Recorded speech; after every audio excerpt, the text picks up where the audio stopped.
여러분의 문화생활에 레드카펫을 깔아드리는 우리는 컬처 봄. 안녕하세요. 저는 뮤지컬 천재 황조규입니다. 안녕하세요. 이번엔 공연을 보고 온 식구입니다. 방금 약간 네. 방송사고가 있었어가지고. 네. 네네네. 아니 제가 이제까지 너무 공연을 안 본다고 얘기를 들어갖고 그러니까. 이번에는 꼭 봤습니다. 굉장히 네. 좀 자랑스럽게 얘기를 하시네. 네네네. 오케이. 좋아요. 저는 27입니다. 근데 27님이 또 오늘 네. 부담을 가지시고. 아니 전혀 부담 없어요. 부담 없으세요? 네. 손이 왜 이렇게 굳어 있으세요? 이렇게. 막 떨리는데? 막 떨리는데 지금? 굳어 있지. 굳어 있는 거 아니에요? 네. 오늘 이 뭘 작품이 갖고 왔는데 기억이 안 납니다. 좀 그냥 막 하시면 돼요. 제가 그냥 하고 싶은 얘기. 네. 막 하시면 돼요. 이 작품으로 말할 것 같으면 네. 우리 녹음일 기준 오늘 끝났습니다. 우리가 맨날 지금 다 끝나는 거 봐. 그러니까 뒷북- 아카이빙에 네, 너무 목적을 두긴 뭐 하지만 그러네. 5월 15일 네. 일요일. 맞아요. 오늘 지금 막 이제 막공을 하시거나 뒷북 방송 아닌가요? 이거 지금? 아니. 우리 그때 말했잖아. 아카이빙 하는데 목적이 네. 있다. 제가 항상 주장하는 거죠, 아카이빙. 네. 아니 근데 아. 그게 공연일이 지나면 이렇게 놓치는 경우도 있고 그냥 보내는 경우도 있어요. 그런데 이거는 잡고 싶었어요. 그렇죠. 한 27님이 잡고 싶다고 말한 작품. 이 굉장히 흔치 않은 저는 일이거든요. 항상 이렇게 잡고 싶은 것만 해요. 그러니까 항상 고르시는 작품들이 예술 심정을 작품이 기해서 아니야. 고르잖아요. 오케이. 네. 이 작품은 굉장히 특별하지 않습니까? 또 우리 한정석 작가님과 이선영 작곡가님의 세 번째 네. 이 콤비의 세 번째 작품이죠. 거기 한 명이 더 있습니다. 그렇죠. 네. 무려 박소영 연출님까지. 그렇죠. 네, 한니박이라고 해가지고요. 한니박 트리오. 한니박. 네. 멋있다. 그러니까 장군 같다. 네. 그렇죠. 어. 뭔가 새로운 이름. 한니발에요. 장군님 같은 우리 한니박 트리오의 세 번째 작품. 네. 쇼맨 어느 독재자의 네 번째 대역 배우. 굉장히 길어요 제목이. 제목이 길죠. 굉장히 길어요. 그 위대한 쇼맨 아닙니다, 여러분. 아닙니다. 그러니까 이게 네. 제목을 딱 봤을 때, 이거 왜 제목을 그렇게 졌지? 이거 미국에서 했던 그 작품 아니야? 그러니까, 이렇게 This is me. 생각하시는 그런 분들 계셨을 거예요. 저도 그랬거든요. 저도. 근데 아주 잠깐 그 생각을 했고, 그때 이제 한정석 작가라는 이름을 딱 보고, 이거는 분명히 이 제목을 지을 수밖에 없는 이유가 있었겠구나. 내가 이거를 좀 이유를 좀 찾아봐야겠다. 그래서 굉장히 유심히, 왜냐면은 본인도 그렇고 이 정동극장에서 공연을 했는데 정동극장 기획 공연이거든요. 근데 거기서도 분명히 이 제목에 관한 그런 교차점에 대해서 분명히 문제를 생각을 했을 것 같아요. 그럼에도 불구하고 이 제목을 지은 건 그럴 만한 이유가 충분히 있었다. 그렇지. 네. 맞아. 라는 우리 거. 믿으니까 한정석 그렇죠. 작가님을. 그렇죠. 그렇지. 여러분들 제가 목소리가 이상해지네. 한니박 이 세 분이서 한니발 이렇게 삑사리 날립니까? 네. 벅차오르시는 거야. 네. 이분들이 만드셨던 작품이 이전에 있었죠. 이건 너무 네. 쉬우니까 네. 식구님 한번 말씀해 보세요. 레드북. 맞아. 여신님이 보고 계셔. 오. 오. 저도 뮤지컬 잘 알고 있습니다. 뮤알못이 네. 아니시 뮤자라시네. 아닙니다. 뭔가 공부를 하고 오신 것 같은데요? 아닙니다. 얼마 전에 또 레드북이 끝났고 맞아요. 올해 또 여신님이 보고 계셔가 또 한다고, 올라온다고 네, 합니다. 한다고 하더라고요. 오디션이 근데 끝난 걸로 알고 근데 있어요. 이 세 분이 그냥 뭐 그 작품을 해서 유명한 게 아니라 정말 진짜 라이징하는 한국의 창작 뮤지컬 스타분들이세요. 그렇게 얘기할 만해요. 근데 이미 뜨신 분들 아니에요? 이분들 상 탄 거 뭔지 아세요 혹시? 저 압니다. 네, 뭐예요? 차범석 네. 키곡상을 한정석 작가님께서 레드북으로 그렇죠. 작년에 타셨습니다. 작년에 네. 타셨죠. 또 누가 그리고 있나요? 뮤지컬상. 박소영 연출님께서 레드북으로 연출상을 뮤지컬 어워즈에서 수상하셨습니다. 맞아요. 우리 그거 막 지난번에 시상 그거 얘기할 때 네, 네, 네. 맞아. 얘기 올해 나와- 타셨죠? 네. 올해 나왔었잖아요. 타셨습니다. 네. 예. 근데 이분들이 뭐 그냥 이 셋이 모인 것만으로도 기대가 된다. 뭐 이런 이야기들을 하기는 했었어요. 그런데 저는 사실은 보러 가기 전에 그렇게까지 기대를 안 했어요. 저도. 뭐 그냥 쇼맨 이래 봐야 정동극장에서 하면 뭐 그냥 그렇겠지. 그리고 보통 창작이라는 게 한번 잘 되면 그 다음에 또 잘 되기가 어렵지. 어렵거든요. 그래서 저는 삐끗할 이제 수 있지. 속으로 약간 비웃으면서 뭐 잘해야 뭐 얼마나 잘하겠어 그냥. 사념탄 어렵다. 그렇죠. 그치. 그런 마음으로 사실 갔어요. 그런데 제가 공연을 딱 보면서 느낀 게 아차 싶더라고요. 내가 생각했던 그 레드북을 봤었을 때의 그 틀을 저는 벗어나지 못하고 있었고 이 세 작가는 완전 다른 데 가서 다른 판을 깔고 있더라고요. 그걸 보고 깜짝 놀라가지고 막 쫓아갔어요. 그쪽으로. 이게 정말 그동안에 얼마나 이 사람들이 호흡을 이 작품을 위해서 얼마나 노력을 했는지를 그렇지. 느낄 수가 있었어요. 그러니까 우시는 거 아니죠? 아니. 근데 내가 갑자기 호흡이 이렇게 느려져요. 그러니까, 지금. 그러니까. 내가 호흡이 네. 느려요? 네. 제가 네. 아시는지 모르겠지만 그 편집본에서 네. 우리 27님 회차는 네. 1.2배 제가 원래 좀 느려요? 네. 원래 100%라고 하면 한 네. 105%까지 속도를 올려서 네, 하거든요. 그래도 네, 네. 전혀 이제 네. 빠르다는 생각을 빠르면 안 전혀 들죠. 하시지 않거든요. 네, 네. 네. 그래서 조금 더 뭐 그게 가능하시다면 뭐 자유롭게 하셔도 돼요. 네. 난 처음 알았어요. 내 어. 그 말이 느린 거를. 우리가 좀 빨라요. 그치. 우리가 네. 빨라서 네, 우리가 좀 상대적으로 빨라요. 우리 네, 쪽이 네. 정신없는 네, 스타일이고 네, 네, 네. 여기 차분하게 하시는 스타일이어서 아니 그래서 이게 두 분이 빠르게 하시고 저는 좀 느리게 하고 이게 조화가 밸런스. 맞는 거예요. 저까지 빠르면 안 될 것 같아요. 그냥 나중에 빨리 돌리세요. 제가 빨리 네, 돌리겠습니다. 돌리세요. 예. 여러분들 다 공연을 또 셋이 다 봤잖아요. 우리가. 지금. 그러네. 네, 이런 이게 공연이 진짜, 오랜만이다.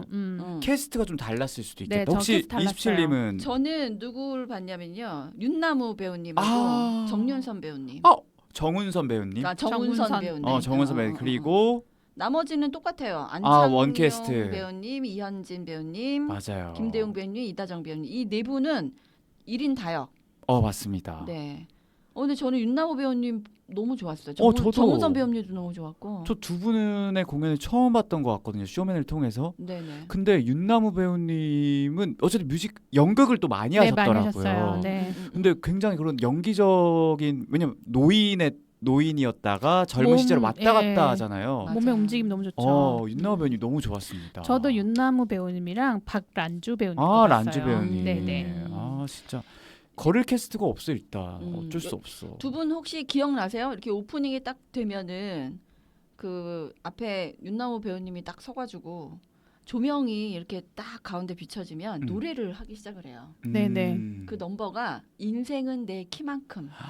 나 그 구절이 너무하다. 제가 이 노래 가사를 좀 불러드릴게요. 어. 사실은 제가 오늘은 이 그 작품 전체에 녹아 있는 이 대사나 그 인문학적인 어떤 가치들 이런 것 때문에 아마 이런 얘기를 막 해주고 싶은 거예요. 왜 저는. 해주세요. 해주세요. 그런데 네. 이제 아까 얘기한 것처럼 좀 여러분들이 혹시 지루해하실까봐 아니에요, 무슨 소리 아니에요, 하시는 아니에요. 거야? 지루하면 제가 알아서 자를게요. 그러면 제가 느낀 거를 여러분들하고 좀 공유를 하고 이게 진짜 좋은 해드릴게요. 거야. 네네. 글도 쓰셨잖아요. 그러니까 난리가 난 네, 거야. 글도 쓰셨고 어. 제가 이 작품에 네. 쓰셨고 그러니까 너무 웃기네. 제가 너무 좋아가지고 이 작가님한테 대본을 달라고 그랬어요. 그 저는 이거 가지고 이제 논문을 하나 써보려고 지금 이제 공부를 시작을 했거든요. 너무 멋있다. 아니 뭐가 멋있어요. 근데 그만큼 좋았어요. 저한테는 연구의 가치도 있었고 좋더라고요. 네, 웃을 일이 있었습니다. 자, 그래서 첫 번째 그 나와가지고 제 목소리 너무 큰 거 아니에요? 아니에요. 어머, 너무 돌려서 진짜 아니야. 아니 이게 맞아요. 방금 그게 맞아. 이렇게 옆으로. 이렇게. 이게 보시면서 하시니까 그게 나을 것 같아요. 네. 왜냐면 제가 이것도 말씀드리지만 항상 27님 방송하실 때 분명히 가까이서 말씀하시긴 하시거든요. 근데 그 편집할 때 보면 파형이 있잖아요. 파형. 19님이랑 저 맨날 이렇게 위에 오바돼 있고 27님 거의 잔잔한 호숫가요. 지금 거기 밑에서. 근데 끌어올리기 바빠. 아주 쓰나미로 아주 그냥. 죄송해요. 네네네네. 제가 원래 스타일이 좀 그래요. 네네. 소심하게 하지 마시고 또 자신감을 가지고. 네네네. 자신감 있게. 네. 그래서 첫 번째 그 넘버가 인생은 내 키만큼이라는 노래가 이제 나오는데 제가 이거 가사를 좀 너무 들려드리고 싶어요. 자, 들어봐 주세요. 오늘은 네. 좀 분위기 있게. 좋다. 발라드 갑니다. 발라드. 인생은 내 키만큼 깊은 바다. 파도는 계속 쉼없이 밀려오는데 나는 헤엄칠 줄 몰라. 제자리에 서서 뛰어오른다. 계속 뛰어오른다. 다시 가라앉는다. 이렇게 시작되는 노래예요. 근데 여러분들 이 노래 가사를 딱 들으면 이 작품이 뭘 얘기하는구나라는 거를 대략 짐작을 하실 수가 있을 거예요. 여러분들 그런 생각 해본 적 없으세요? 그러니까 나는 뭔가 열심히 살고 있는데 이게 뭔가 계속 숨이 턱턱 막히고 뭔가 되는 건 없고 이게 막 정말 편안하지가 않고 늘 헐떡헐떡하는 느낌? 제가 그렇죠. 네. 그런 인생을 나만 사는 게 아니었더라고요. 아, 그치. 이게 포인트지. 네, 여기 이게 포인트지. 등장하는 네뷸라도 그렇게 살고 있었고 여기 등장하는 수아라는 친구도 그렇게 살고 있더라고요. 맞아. 제가 그래서 지금 모르시는 분들은 네뷸라는 뭐고 수아는 뭐야라고 생각하실 수 있으니까 줄거리를 좀 간단하게 설명을 드리고 시작을 할게요. 좋아요. 아, 여기가 배경이 미국의 뉴저지예요. 그치. 미국이야, 미국. 수아라고 해서 한국이 아니야. 그러니까 이게 어, 작가는 한국 작가인데 배경이 미국인 거죠. 그치. 왜 이거를 미국으로 했어요? 그랬더니 수아라는 친구가 입양아예요. 근데 입양아이면서 다른 나라에서 살게 되면 거기에 막 적응하려고 너무 애를 쓰잖아요. 그러면서도 계속 낯선 느낌이 드는 맞아. 그런 이방인인 거. 이방인인 것 같은 느낌. 그것이 물론 이제 우리 한국에 살고 있는 한국인이면서 한국에 살고 있는 우리도 그걸 느끼지만 이게 입양아였을 때 그 설정이 굉장히 정확하게 더 설명할 수 있을 거라고 생각을 했대요. 그래서 수아를 입양아로 설정을 해서 그 친구가 대형 마트에서 일을 하는 친구예요. 그러면서 이제 하루하루 열심히 살아가는데 이 친구가 하는 일이 과일이 이렇게 있으면 그거를 이제 썩은 게 있으면 사진을 찍어가지고 그걸 교체를 하는 그러니까 그 매니저 그렇지. 예, 관리자. 관리자 마트에서 일하는 관리자로 일을 하고 있는데 여기서 중요한 쟁점은 뭐냐면은 이 친구가 대리로 일을 하고 있는 거고 이 일이 그 사람의 본 직업은 아닌 거예요. 그렇죠. 그 여기서 지금 그 한정석 작가가 이야기하고 싶었던 거는 이 대리라는 그 단어를 굉장히 중요하게 생각을 하고 얘기를 하는 거죠. 그러니까 여러분들은 혹시 대리운전하는 차 타보셨나요? 네. 딱 팠죠. 네, 대리운전하시는 아저씨 혹시 이름을 기억하시거나 얘기해 본 적 있나요? 너무 술이 취해갖고 지금 맞아. 나 죽기도 나 살기도 좀 바빠요 그때는. 네. 근데 맞아. 이 한정석 작가님이 그 이제 한정석 작가님이 대리운전을 하셨던 건 아니에요. 그런데 이분이 이제 책을 하나 보셨어요. 그래서 그 책이 김민섭 작가가 대리사회라는 책을 썼는데 그거를 읽으시면서 한 줄이 머리에 기억에 남으셔서 이 희곡을 썼는데 그 얘기가 뭐냐면 한 개인이 사회 안에서 온전히 주체적일 수 없다는 자각이야말로 주체성의 회복, 욕망이 우리 모두를 대리인간으로 만든다. 저 무슨 못 읽었나요? 뭘 읽으신 거예요 지금? 자각이야말로 주체성의 회복이다. 자기 스스로 깨닫는 거. 이게 진짜 어렵다. 근데 자기가 그렇죠. 파도 안에 있다는 걸 인지하는 게 어려운 거야. 그거 계속 그렇죠. 헐떡거리는 거에만 집중을 하다 보면 그렇죠. 어느 순간 자기가 그 파도 속에 휘몰아치고 있다는 것조차 잃어버리기 때문에 아 내가 지금 파도 속에 있구나라는 걸 깨닫는 게 그러니까 주체성의 회복이다. 맞아요. 근데 그런 느낌. 그런 걸로 어쨌든 출발을 했는데 거기에 이제 주인공이 좀 전에 얘기했던 뉴저지에 살고 있는 입양아인 수아고요. 그렇죠. 그다음에 또 한 명 주인공이 있어요. 이게 네뷸라라는 그 할아버지인데 이 할아버지가 70세 정도 돼요. 그리고 수아가 20세 정도 되는데 이 두 사람이 만나면서 서로 뭔가 깨닫고 이야기를 나누는 그런 과정이 이 드라마의 핵심이에요. 아 근데 이 두 사람이 사실 접점이 진짜 없을 것 같은데 없죠. 어떻게 네. 하다 만났습니까? 그러니까 이게 그 네뷸라가 취미가 있어요. 근데 그 놀이동산에 가서 그 여행객처럼 이렇게 거기를 둘러보는 수아가. 네뷸라라. 네네네네. 제가 오늘 조금 피곤해서 수아가 그 놀이동산에 가서 거기 이렇게 둘러보면서 이방인처럼 내가 여행객처럼 느끼면서 거기를 이렇게 관찰하고 그 마트에서 쓰던 사진기를 가지고 거기를 이렇게 찍고 하는 그렇죠. 게 취미예요. 맞아요. 그런데 어느 날 거기 갔다가 사진을 이렇게 막 가만히 그냥 카메라 들고 있다가 누군가 나타났는데 원숭이 탈을 뭐라 쓴 그러죠? 탈이라고 그러나요? 인형탈. 인형탈. 탈을 쓴 사람이 나타나는데 너무 신기한 거예요. 그 사람이 모자를 벗었는데 할아버지가 나타난 거죠. 근데 그 순간적으로 대본을 봤는데 대본에서 그 우연히 찍는다고 나와 있어요. 우연히 찍었는데 그게 걸린 거지. 나도 모르게 찍는데 그 찍는 순간이 걸린 거죠. 딱. 그러니까 그 할아버지가 툭툭툭 다가오는 거예요. 그 여러분들 뭐라 그랬겠어요? 돈 없어요 저 사진 안 찍은 거 아니에요 저 지워드릴게요. 돈 안 주려고. 근데 이 수아라는 친구가 사는데 굉장히 좀 뭐라 그러냐 단단해진 친구죠. 까칠해요.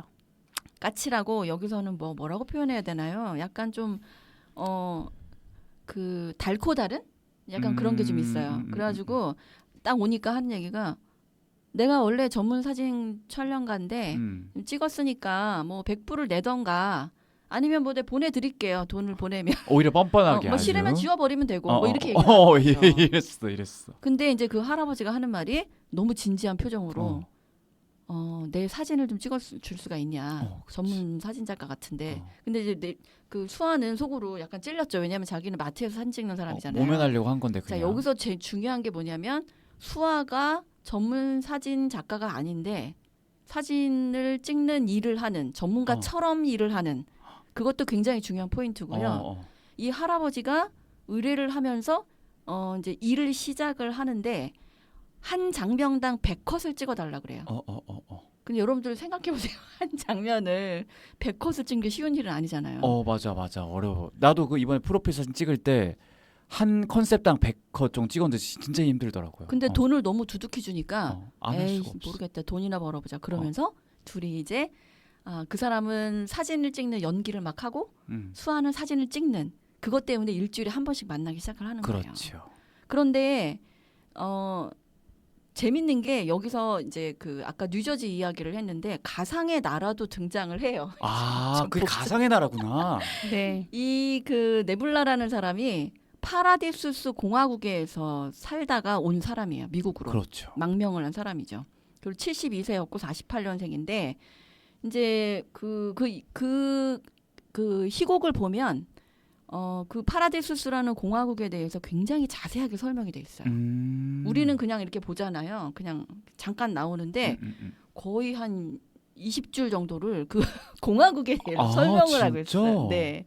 근데 그 공화국이 1974년에 혁명으로 제1공화국이 무너지고 제2공화국 체제가 만들어지고 그때 미토스라는 대통령이 집권을 해서 10년을 가는 뭐 이런 식으로 굉장히 자세하게 나와 있어요. 저는 그래서 그걸 읽으면서 이 작가가 이게 처음에는 이게 진짠가? 어느 나라인가라고 생각했는데 그게 다 가상이더라고요. 그리고 네블라가 뭐 48년생이고 현재 72년생 이런 것도 다 설정을 굉장히 디테일하게 해놨더라고요.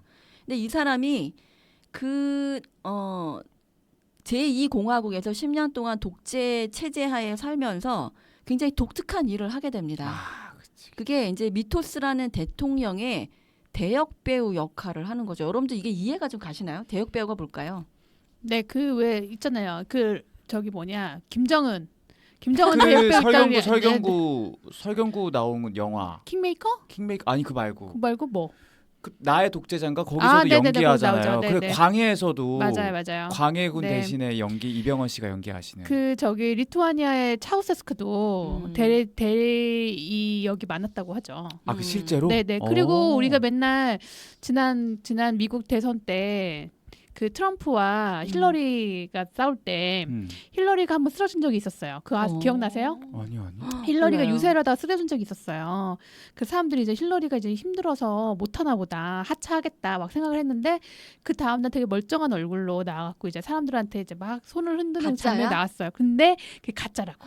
진짜로? 그 진짜로. 왜냐하면 그때 그 가짜라는 이제 일단 썰이죠. 실제는 아닌데 음모론. 근데 그때 그걸 굉장히 세세하게 분석한 게 있었어요. 왜냐하면 힐러리는 그때 선글라스 끼고 있었거든요. 그 대역으로 생각되는 그 사람이 선글라스 끼고 있었는데 선글라스의 이 주름 위치와 그다음에 손의 위치와 뭐 이런 것들이 좀 다 다르다. 그 분석한 사람도 너무 대단하다. 굉장히 무섭다. 저는 그런 얘기 굉장히 좋아하기 때문에. 그러니까. 그리고 왜 북한의 김정은도 예전에 뭐 대역이다. 그러니까요. 김정은도 맞아. 김정은도 지금 살이 빠져서 지금 대역도 살이 빠지겠죠, 그러면. 힘들겠다. 네네네. 근데 그 이야기를 실제로 가지고 온 거예요. 그러니까 미토스라는 대통령이 여러 명의 대역을 쓰면서 활동을 하고 있다라고 설정을 한 거죠. 그리고 그 중에 중요한 건 네 번째 대역 배우가 지금 이야기하고 있는 이 네블라라는 할아버지였던 거죠. 맞아. 근데 네블라 할아버지가 원래 태어나서 이제 사진을 이제 찍기 시작하잖아요. 수아랑. 근데 찍기 시작하는데 9살 때부터 자기 얘기를 해요. 태어나서 거기서부터 시작. 언제 끝나? 그럼? 그러니까 그 윤나무 배우님이 그 9살부터 연기를 하시는 거잖아요. 76세, 그러니까요. 74세까지. 그러니까요. 그래서 어릴 때 태어나서부터 남의 흉내를 잘 냈던 아이. 그리고 이제 아빠가 농장 일을 하는 사람인데 예를 들자면 9살 때 아빠를 만나기가 너무 어려운 거예요. 엄마 아빠를. 그러니까 아빠 엄마만 만나서 자기가 좀 관심을 끌고 싶었는데 남의 흉내를 막 내니까 어머 너 너무 좋아해 주는 잘한다 거야. 이러니까 사랑을 받기 위해서 그때부터 흉내 내는 일에 몰입을 하기 몰두하는 시작한 거야. 거죠. 여러분들 그런 적 없으세요? 어릴 때? 그다음 인정받기 위해서 그쵸. 그런 거 있을 것 같아요. 막 그러니까. 시험 같은 거 보고 오면 맞아요. 할아버지 할머니가 너무 좋아해 주니까 아 나는 시험을 잘 보면 엄마 아빠 할아버지 할머니가 좋아하는구나. 좋아해 주는구나.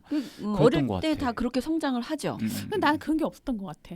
알았어. 그렇게 얘기할 줄 알았어. 멋있다. 아니 그게 아니라 누군가에게 인정을 받기 위해서 막 한다는 거가 그럴 만한 기억이 별로 없었던 것 같아요. 기억이 기억이 없어도 아마 기억이 안 나- 본능적으로 아마 그런 게 없지 않아 있지 않았을까. 인정 욕구가 없는 사람이 없. 그러니까 나는 오히려 지금 있는 것 같아. 지금 아. 내가 황정현님하고 20주년한테 잘 보이고 싶어. 인정받고 싶어.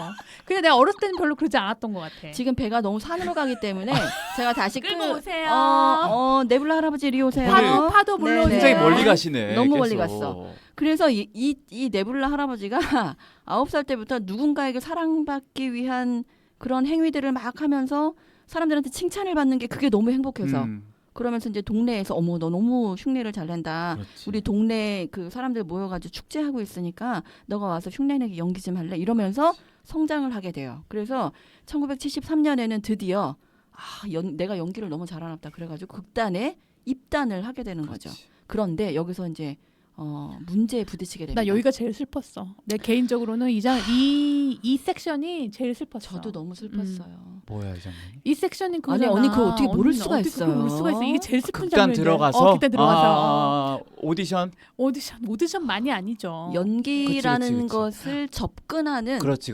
과정. 그렇지. 아니 해보셨어서 더 힘들지 않아요? 이거 맞아. 충분히 이해해. 뭘 이해해?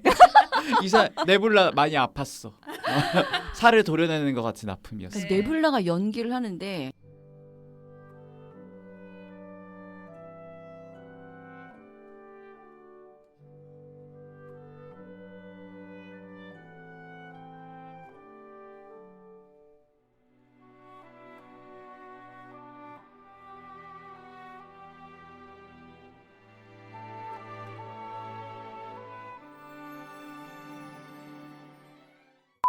안녕하세요. 이번에는 공연을 보고 온 아 진짜 네? 당당하셔. 어우, 우리 진짜. 아니야. 이거 잘라줘. 내 이름 얘기했어.